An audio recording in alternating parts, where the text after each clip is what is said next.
Hi, I'm John Byrne with Poets and Quants. Welcome to another edition of our 101 video series. Today we have two fine guests from the State University of New York in Oswego, which is right next to Lake Ontario.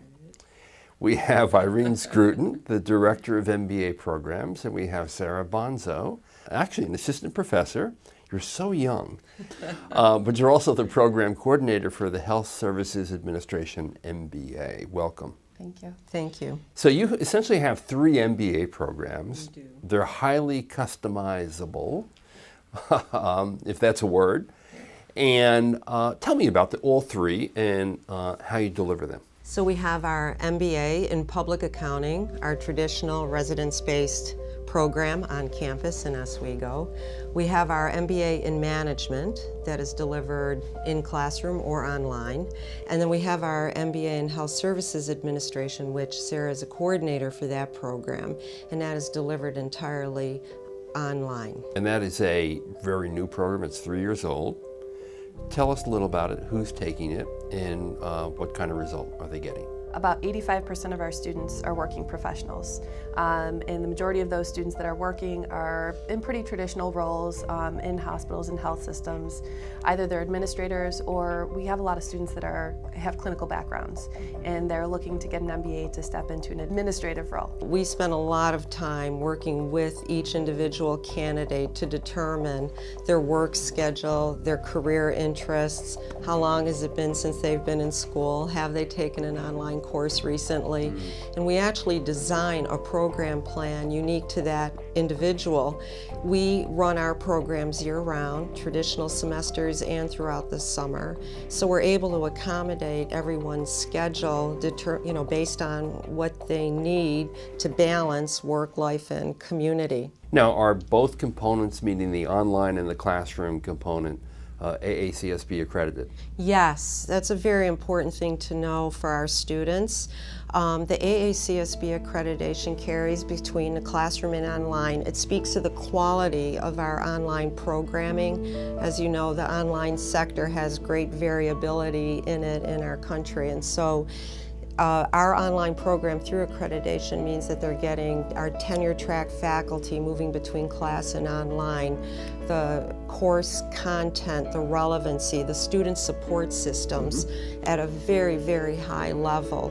Our faculty are fully supported with instructional designers that are in-house, and I'll have Sarah talk about that a bit, but it ensures that a student is getting the highest quality program with the accreditation online and in classroom. And what's the online experience like? So I teach our Health Services Administration courses online. I also teach operations management for undergrads and grads. And with that class, I'll teach it in the classroom, but I also teach it online.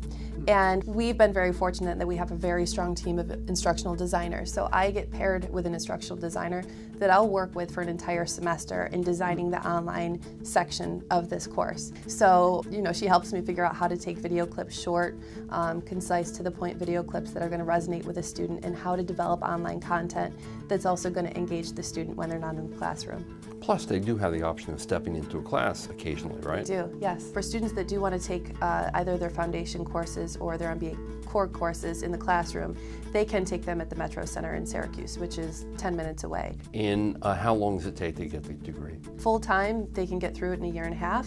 But for those that are working, we really encourage them to take 1 or 2 classes a semester to really get a feel for the program, for what kind of workload they can accommodate while they're working. And so it really depends for people who are working just how much they want to take on and whether or not they want to take courses in the summer. A lot of flexibility. Yes. And that's true of the other two programs as well, right? We have, for example, yesterday I get a phone call, one of our working professionals in a management program was promoted while they were in the program, which 30% of our student base is promoted while they're in the MBA. Gets assigned to an international sweep. He is traveling Asia, Africa, and we redesigned his program plan from a classroom to online, and without missing a beat, he continued on with his MBA program, just accessing it from wherever he was traveling to. Wow, fascinating. And then when he'll return, we'll put him back in the classroom. And one of the hallmarks of your programs is community projects, correct? Correct. For our residence-based, traditional, full-time MBA student, community projects is a hallmark. Our faculty are very engaged with the central New York area, so it's not unusual to find our students doing business plans, operational analysis on companies, nonprofits in the upstate New York area, and it's built right into the core curriculum. Our accounting students have a huge volunteer program in the community where they do tax returns for the residents at no cost, and so very engaged in the community from a business school standpoint. One interesting aspect about the Health Services Administration MBA is the fact that you keep the core in the classroom and you put the electives online, right? Yes, we do. Why is that? Well, we keep the core in the classroom because there's a bigger base that is traditional on campus looking for those courses. But if they choose to take the core and foundation courses online, they can do that. So they can take the program completely online if they choose. So final advice to an applicant to the program. What do you want them to know to make them a good applicant? Well, engage with us early.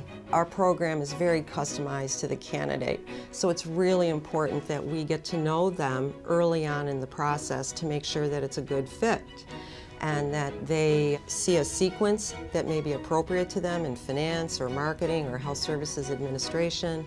We get to know them to see if that program plan will work for them. And that is early on so that they can make a good decision about whether we're a good fit for them. Great. Sarah? My advice would be for people working in healthcare, we're seeing a lot of consolidation, changes in reimbursement, electronic medical records. So they're being faced with very specific challenges. And I think the most successful students will take the challenges that they're seeing in their organization and have a conversation with us about, no, this is what I'm dealing with at work. This is where I think I need to grow. And Irene and I will help develop a program and get them into the classes that will make them the most competitive. Super. Irene, Sarah, thank you. Thank you. Thank you. This is John Byrne with Poets and Quants. Thanks for watching.